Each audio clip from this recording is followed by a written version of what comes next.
Olá, eu sou Elisa e eu estou no meu segundo semestre do doutorado em Física Teórica no Instituto de Física de São Carlos, com orientação do professor Dr. Diogo Soares Pinto.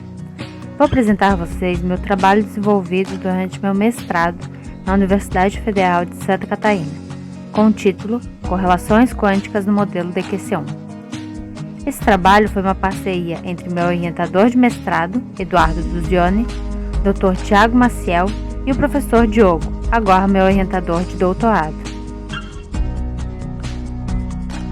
Como se sabe, as correlações quânticas são exclusivas do domínio quântico, então podemos esperar que as vantagens de processar, armazenar e transmitir informações estejam de alguma forma conectadas a ela.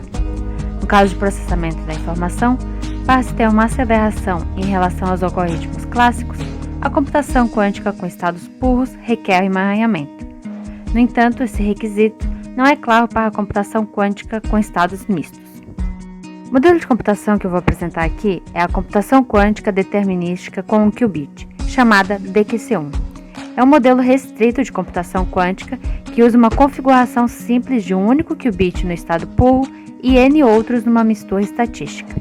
Este esquema simples pode avaliar o traço normalizado de uma matriz unitária arbitrária medindo apenas o primeiro qubit. Um trabalho de 2005 por Data et al. Mostrou que este modelo requer pouco ou nulo emaranhamento para realizar a tarefa de avaliação do traço, sugerindo um recurso quântico diferente para explicar o ganho computacional resultante. Por exemplo, discórdia quântica. Outra correlação apontada como recurso responsável pelo speedup foi a coerência do qubit de controle, visto que pode ser convertida em outras correlações. O objetivo deste trabalho é promover correlações quânticas neste modelo.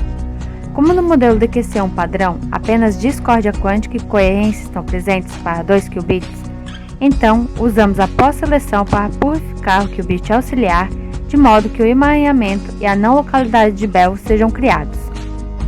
Este modelo de computação foi introduzido em 1998 por Kneale e Lefleur. Podemos ver na representação circuital deste modelo que temos um qubit de controle no estado puro, N qubits auxiliares, inicialmente no estado totalmente misto, e portas Hadamard aplicadas ao qubit de controle.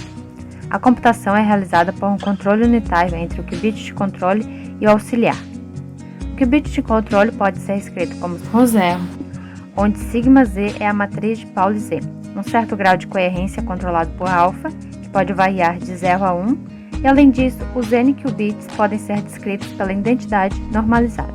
O resultado é obtido medindo se os valores esperados dos operadores associados ao qubit de controle, cuja precisão é independente da dimensão da transformação unitária, que depende apenas do número de execuções do circuito quântico. Em contraste, o algoritmo clássico mais simples para calcular o traço de uma matriz depende de sua dimensão, que pode ser aumentada exponencialmente de acordo com o número de qubits no sistema. Apesar de não ser um modelo universal de computação quântica, algumas soluções quânticas obtidas por meio deste modelo apresentam vantagens em relação às suas contrapartes clássicas, como estimativa de densidade espectral, fator ação de Shor e metrologia quântica. Começamos escrevendo nosso estado de saída para o circuito com 2 qubits, o de controle e um auxiliar, na representação de Fano, e definindo as correlações quânticas através dessa representação, onde os vetores de polarização R e S são dados pelo traço e C e J são os elementos da matriz de correlação. Primeiro, avaliamos a desigualdade de Bell, pela quantidade 2 raiz de M1 mais M2. Se essa quantidade for menor ou igual a 2, essa desigualdade não é violada. Caso contrário, efeitos não locais podem aparecer. M1 e M2 vêm dos autovalores da matriz de correlação. Para quantificar o emaranhamento bipartido, usamos a negatividade, definida com a norma do traço parcial da transposição do subsistema A. A negatividade indica o quanto o traço parcial da matriz de densidade está longe de ser positivo e, consequentemente, o quanto os subsistemas estão emaranhados. A discórdia quântica é definida por: são calculadas usando a norma euclidiana para o vetor S e a norma de Hilbert-Schmidt para a matriz de correlação C. Lambda máximo representa o maior autovalor da matriz lambda maiúsculo. E a coerência, medida usando a norma do traço da diferença entre as matrizes de densidades original e a diagonal. Basicamente, essa medida soma os valores absolutos de todos os termos fora da diagonal de Roe. Para explorar as correlações quânticas apresentadas nos estados de saída do circuito DQC1 para 2 qubits, escolhemos 1 milhão de estados com qubits iniciais aleatórios de acordo com a medida de Hilbert-Schmidt e a mesma quantidade de matrizes unitárias usando a medida de Haar. As correlações quânticas geradas entre os 2 qubits no final do circuito são mostradas na figura. Cada ponto é obtido para uma dada matriz de densidade final. Como já é conhecido, não há emaranhamento entre o controle e os qubits auxiliares no modelo DQC1 padrão. E uma consequência direta disso é a não violação da desigualdade de Bell, como mostrado nos 2 primeiros plots. A superposição, quantificada pela coerência, é vital para o aparecimento de outras correlações, conforme mostrado no primeiro e terceiro plots. O valor máximo alcançado pela coerência é 1, e pela discórdia quântica é 0.1244. Eles estão longe de atingir os valores máximos acessíveis para 2 qubits de estados reais, ou seja, 3 para a coerência e meio para a discórdia. Inspirado por um artigo de 2000 de Parker e Plene, analisamos o efeito da pós-seleção na promoção de correlações quânticas no modelo DQC1 para 2 qubits. Para promover outras correlações neste modelo de computação, introduzimos um processo de pós-seleção específico no qubit de controle no final do circuito DQC1, que atua através de um filtro local descrito por F, com eta podendo variar entre 0 e 1, e o A sendo uma matriz unitária. Eta representa a probabilidade de sucesso de atuar este filtro. Como é bem conhecido, se o qubit auxiliar começa em um estado diferente da mistura máxima, então, para uma matriz unitária apropriada, o emaranhamento e a violação da desigualdade de Bell surgem nesse sistema. Assim, para purificar o qubit auxiliar, fazemos uma pós-seleção para certos valores de eta e investigamos o papel desempenhado por este parâmetro nas correlações quânticas entre os qubits. A pureza de um estado é dado pelo traço de Roe ao quadrado e varia de meio para um estado de qubit totalmente misto e 1 para o estado de qubit pool. Como é mostrado no plot, avaliamos o protocolo pegando o valor médio máximo de pureza para valores específicos de eta. Observamos que o valor médio máximo da pureza é de aproximadamente 0,62, para eta igual a meio. E na medida que eta se aproxima de 1, a pureza converge para o seu valor mínimo, como esperado. Pois para eta igual a 1, o filtro não tem efeito sobre o qubit auxiliar. Este plot mostra o comportamento de cada correlação quântica normalizada em função da pureza do qubit auxiliar. A normalização dessas correlações são definidas como seu valor dividido pelo valor máximo alcançado para aquela correlação quântica. Todas as correlações aumentam com o aumento da pureza.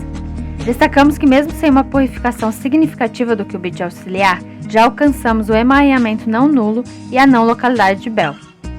A coerência e a discórdia quântica existem independentemente do processo de purificação, uma vez que são criados por operações locais e comunicação clássicas para a discórdia. Por outro lado, a existência de emaranhamento e não localidade de Bell depende fortemente da pureza do qubit auxiliar. Para estimar o número de estados que foram promovidos após o processo de pós-seleção, ou seja, o número de estados cujas correlações quânticas aumentaram após o procedimento de filtragem, analisamos a densidade de estados. A densidade de estados é definida como a razão entre o número de estados após o processo de pós-seleção com o valor de correlação maior que o valor máximo da correlação alcançada pelos estados no modelo DQC1 padrão. Este plot apresenta a densidade de estados para a discórdia quântica, coerência e Bell para os diferentes valores de eta, considerando um total de 10.000 estados. Como não há emaranhamento entre o controle e o qubit auxiliar no modelo DQC1 padrão, a densidade de estados não se aplica a essa correlação. Observamos que quanto maior o eta, menor a densidade de estados que superam o valor dessas correlações para o modelo DQC1 sem pós-seleção. Isso reforça a forte conexão entre a mistura dos qubits auxiliares e as correlações quânticas no modelo. Como no modelo DQC1 padrão, o valor máximo alcançado por Bell é de aproximadamente 2, todos os estados usados para construir esse plot violam a desigualdade de Bell. Esses gráficos nos fornecem informações sobre o número de estados acessíveis após o processo de pós-seleção, que constituem um recurso para a computação quântica. Agora queremos encontrar estratégias ótimas de filtragem sem fixar o parâmetro F. para alcançar uma pureza de 0,99 para o sistema auxiliar. Para essa otimização, escolhemos o seguinte protocolo. Primeiro são extraídos de medidas de Hilbert-Schmidt o estado pur inicial para o qubit de controle e por medidas de Haar a porta controlada unitária. Segundo, os parâmetros do filtro, que inclui ETA e a matriz unitária, são escolhidos, de modo que é efetuado um processo de otimização da pureza do qubit auxiliar, onde o traço de Rho final é o estado do sistema auxiliar depois da pós-seleção, traçando fora o sistema de controle, obtendo o estado mais purificado do qubit auxiliar. Então, se a pureza desse estado for próxima de 0,99, paramos. Caso contrário, o estado purificado do qubit auxiliar é escolhido no circuito DQC1 em vez da identidade e otimizamos novamente para a mesma escolha de estado pur inicial para o qubit de controle e a porta controlada unitária. O processo de purificação pode ser repetido inserindo o estado final do qubit auxiliar no circuito quantas vezes desejar. São necessários em média 12 passos de otimização para atingir o valor de pureza desejado. A relação entre as correlações quânticas com as etapas de purificação são mostradas nos plots a seguir. Cada superfície com cor diferente mostra o valor médio de 10.000 matrizes unitárias aleatórias e os estados iniciais do qubit de controle, usado para calcular as correlações quânticas para cada etapa de purificação do qubit auxiliar. Vale ressaltar aqui que, a fim de manter as figuras legíveis, traçamos apenas 5 etapas de um total de 12. Neste plot temos Bell contra a discórdia quântica. Podemos notar que, com o aumento da pureza do qubit auxiliar, o número de estados que violam a desigualdade de Bell também aumenta, quase atingindo a violação máxima. Neste outro plot temos o Bell pela negatividade, e o mesmo comportamento de antes é notado. Para valores maiores de pureza do qubit auxiliar, mais estados violam a desigualdade de Bell. E como é possível notar, não podemos ter a violação da desigualdade de Bell sem emaranhamento. Neste plot temos Bell pela coerência e vemos claramente que a desigualdade de Bell é violada já na segunda etapa de purificação, e da quarta etapa em diante quase todos os estados são não locais. Observamos também que em todas as etapas de purificação do qubit auxiliar, os estados apresentam coerência não nula, atingindo o valor máximo de aproximadamente 1/2. Aqui temos a coerência pela discórdia quântica. É mostrado que para a última etapa de purificação, quase todos os estados apresentam coerência maior que 1, o que demonstra a eficiência do protocolo de purificação. Assim como neste outro plot da negatividade pela coerência, em que quase todos os estados apresentam coerência maior que 1. E finalmente, o comportamento geral das correlações quânticas apresentadas neste plot da negatividade pela discórdia concorda com o resultado apresentado por De Barba, Maciel e Viana em um artigo de 2012, que afirma que ao usar a norma 2, a discórdia quântica é limitada pela negatividade. E como já mencionado, para estados emaranhados quase puros, ambas as medidas tornam-se bastante semelhantes. Nesse trabalho, mostramos como promover correlações quânticas como emaranhamento na localidade de Bell presentes no estado de saída do modelo DQC1 para 2 qubits. Como já se sabe, no modelo DQC1 padrão para 2 qubits, há apenas discórdia e coerência quântica. Ao aplicar um processo de filtragem combinado a protocolos de otimização, o emaranhamento e a não localidade de Bell surgem nesse sistema, mesmo para uma pequena purificação do qubit auxiliar. No caso de reintroduzirmos o qubit auxiliar purificado no circuito novamente, observamos que o número de etapas de purificação necessárias para atingir uma pureza máxima de 0,99 é em média 12. Nossos resultados sugerem que é possível promover este modelo restrito de computação quântica a um universal, usando a pós-seleção com um filtro específico, embora uma prova formal esteja faltando. Agradeço a Ana, Suzane e Ernesto pelas discussões úteis.